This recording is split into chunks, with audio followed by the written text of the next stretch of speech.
Senhor deputado, senhores deputados, senhoras deputadas, o diário de hoje, ele traz na sua manchete: oferta de água tratada vai cair 30% em Fortaleza. Nós já ocupamos essa tribuna inúmeras vezes para falar da crise de recursos hídricos do estado do Ceará.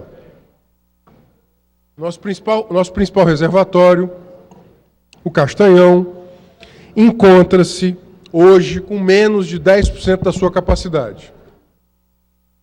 Os cientistas do clima estavam corretos. Lamentavelmente, esse ano será um outro ano de estiagem.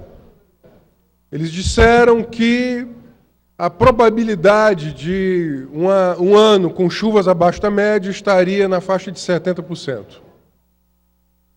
Passado um janeiro com média de chuvas acima da média histórica, entramos em fevereiro, março, com a possibilidade de termos agora um ano com uma média pluviométrica menor que a média histórica. Fruto do que eu falei ontem, das mudanças climáticas. Mudanças essas que são, sobretudo, causadas pelo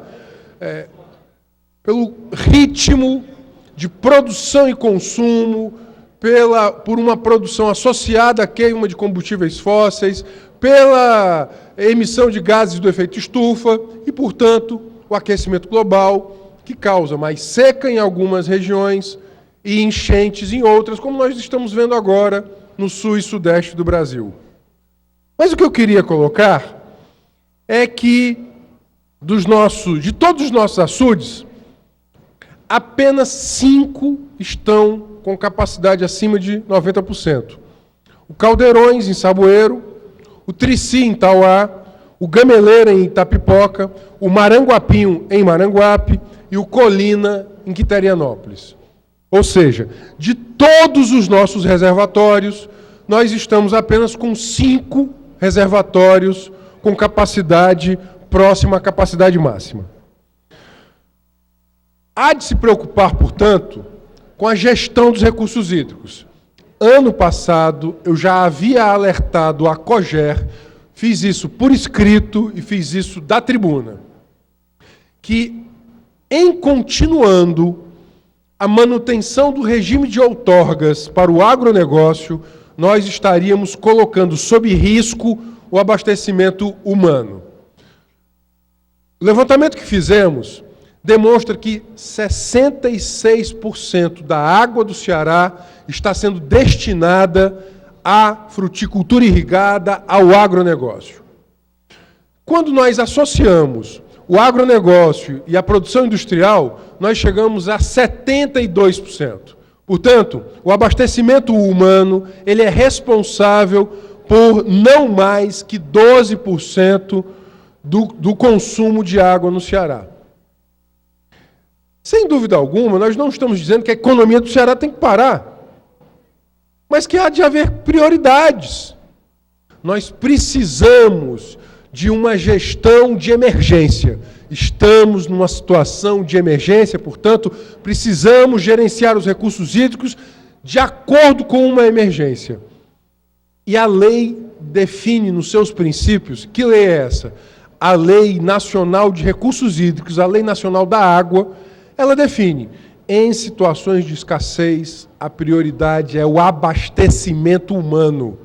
E nós estamos numa situação de escassez.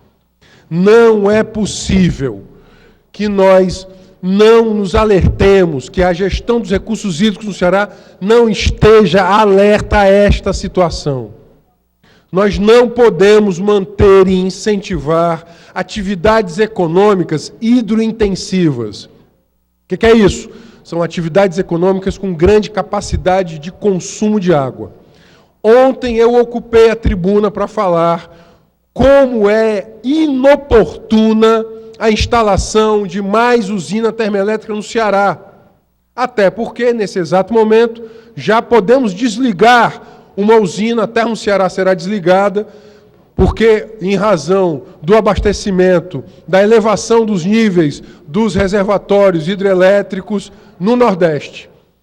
Portanto, a mensagem do governador, quando eu dizia que ela é equivocada do ponto de vista ambiental, do ponto de vista tributário, também é do ponto de vista da gestão de recursos hídricos, porque nós estamos incentivando, por intermédio de mecanismos fiscais, a instalação de termoelétricas que, além de queimarem combustíveis fósseis, elas serão também grandes consumidoras de água.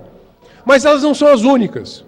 Nós temos alertado que o grande agronegócio, ele é hidrointensivo, ele utiliza muita água. Água que vai produzir melão para exportação.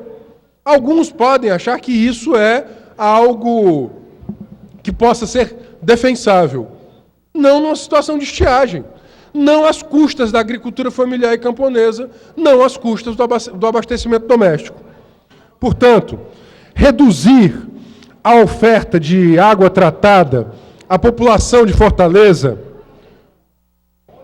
e da região metropolitana é violar um direito humano. Isso aqui que está hoje, eu pensava, inclusive, deputados, que esse seria o tema da nossa sessão de hoje. Eu vim preparado para fazer esse debate, inclusive, com a bancada do governo.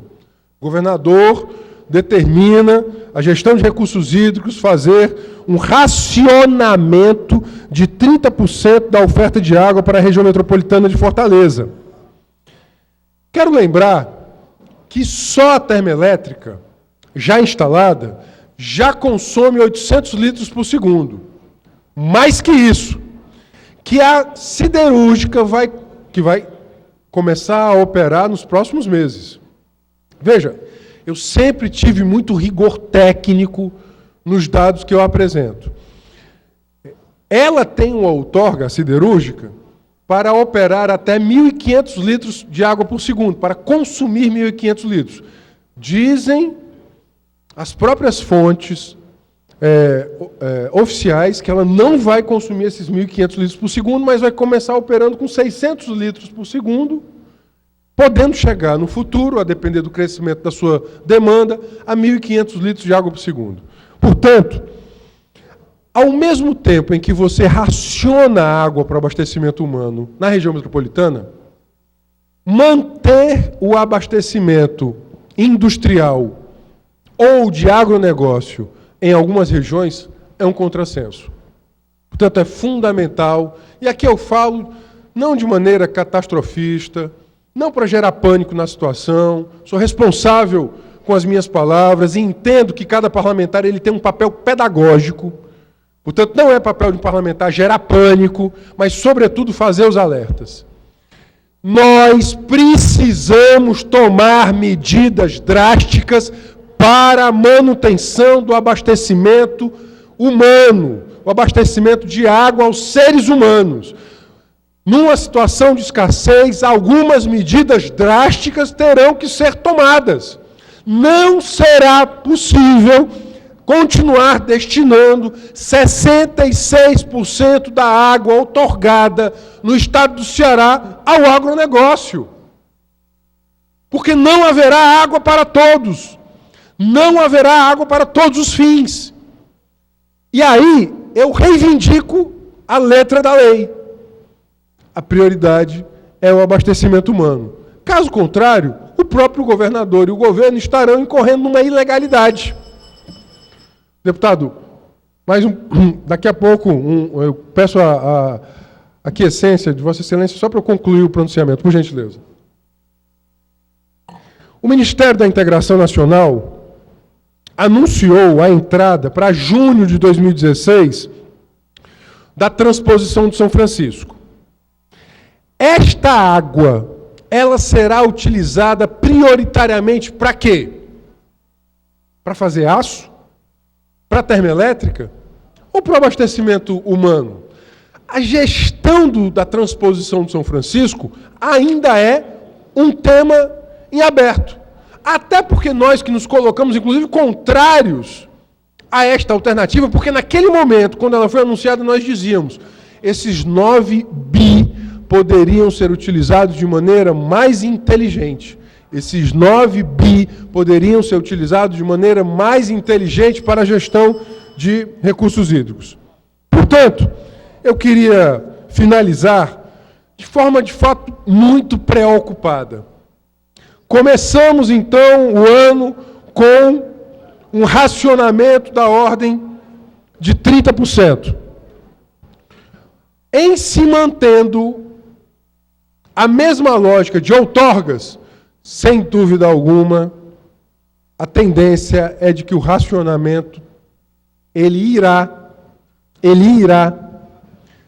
se estender não só para 30%, para todo o Ceará. Na verdade, hoje você já tem no Ceará vários municípios em racionamento. Vários municípios em racionamento. Portanto, eu finalizo, presidente, mais uma vez alertando aos responsáveis pela gestão dos recursos hídricos do Ceará, de forma respeitosa, respeitando o trabalho daqueles que são técnicos, concursados inclusive, que estão com a tarefa de fazer a gestão de recursos hídricos, mas travam uma batalha dura, inclusive, com os lobistas do agronegócio, que inclusive tem vários porta-vozes na imprensa.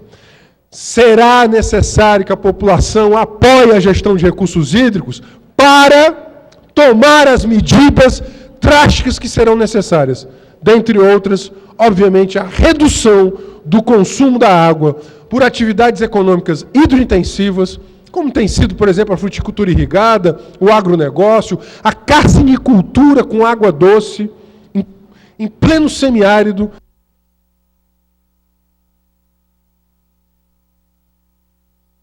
Em pleno semiárido se faz carcinicultura com água doce, o que é um desatino,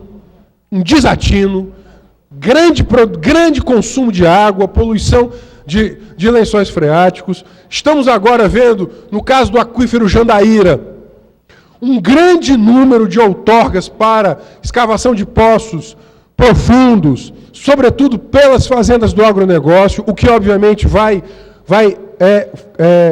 causando também escassez, tendo em vista que o nível do Jandaíra tende a baixar, que é o nosso principal aquífero, nosso principal reservatório subterrâneo. Portanto, eu queria dizer àqueles que estão com a gestão dos recursos hídricos, em especial aos técnicos, nós estaremos com a população, com as comunidades urbanas e rurais, com a agricultura familiar e camponesa, dizendo que a água é um direito humano e que, portanto, finalizo, deputado, e que, portanto, nós entendemos, se a água é um direito humano, esse direito não pode estar sendo violado por razões econômicas, para o agronegócio, para a fruticultura irrigada. Nós não podemos exportar água, que é o que muito nós estamos fazendo agora, no momento em que não nos sobra água. Portanto, eu queria fazer esse alerta mais uma vez e dizer que o nosso mandato continuará vigilante à gestão dos recursos hídricos no estado do Ceará, porque a água é um direito humano e um suporte essencial à vida. Muito obrigado.